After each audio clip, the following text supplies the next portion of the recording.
rafiki yangu. Nzuri sana. Hivi sasa mmefunga shuleni? Naam, tumefunga shule. Na nyinyi vipi?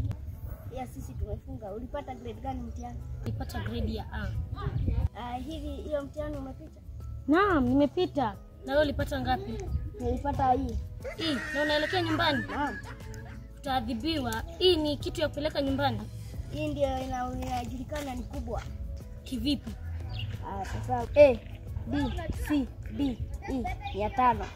Hiyo ndio kubwa. Wewe unachocha wewe. Hii. Naam. Ndo alama yenye nzuri sana. Unadanganya. Hii ndio alama ile nzuri. Wewe utaenda kuadhibiwa na mzazi. Ai.